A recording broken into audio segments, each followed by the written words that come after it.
Yeah, we should talk about this. My name is Jan, I'm from Germany, and in the US, emotions are absolutely boiling over right now with last night's vote on the shutdown.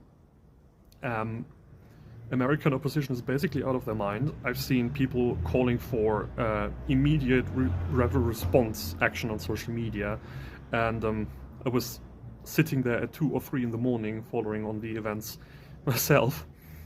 And right now, the general sense that I've seen is that people are feeling all but betrayed by the Democrats for caving in, is the word, caving in on the Republicans on this shutdown. Now, as a German, US household or spending bills are normally none of my business, but we are dealing with a well-connected fascist movement in the US that affects my country and continent directly. So, you know, this is my job on here, right? Trying to provide an outside perspective, historically informed perspective. And looking into this from the outside, what concerns me most right now is that there must not be infighting in the democratic, pro-democracy opposition right now. There are two sides that I've seen emerge. One going along the lines of, how could you do this? Why did you cave to the Republicans, where you had them nailed and where the public was blaming Republicans for the shutdown? Why did you give up on this without any guarantee on healthcare actually being extended, affordable healthcare being extended? The other side goes, well, at least there is going to be some possible progress on that. At least federal workers get paid again. And it didn't actually matter, is also what they say, because apparently the Republicans didn't care. So what was going to happen?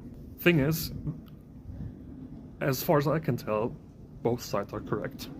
It is true there was most likely no good way out of this. Now, did this stunt damage the opposition? Perhaps. It is definitely right now a huge blow to morale, even though, and this might have been part of the calculation, I don't know, but even though it comes after a significant electoral victory for the Democrats. On the other hand, I can understand perfectly not wanting people to suffer anymore. I can understand that people, Democrats in the Senate, would try to grasp at every straw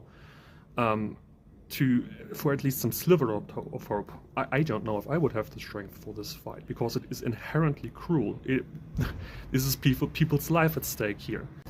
Now, as I said, that assessment is still very preliminary, but I do wonder if anything actually, in the grand scheme of things, if anything has actually significantly changed.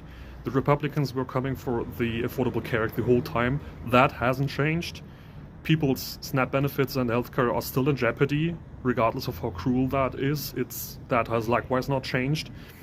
And depending on how this plays out, which I don't know, we might end up with a shutdown in January again, because as far as I know, the agreement only extends government spending into January, and it might have been part of the calculation, I don't know that, but maybe the Democrats are trying to paint themselves as, well, we tried, the Republicans don't want you to have health benefits or whatever, we tried, now we're going to block them again.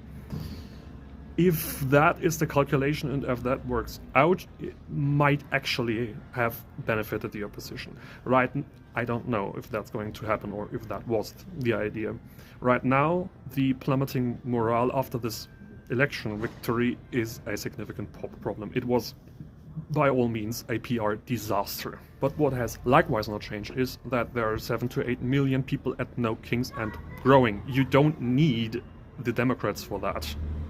And as I said before, there cannot be infighting right now.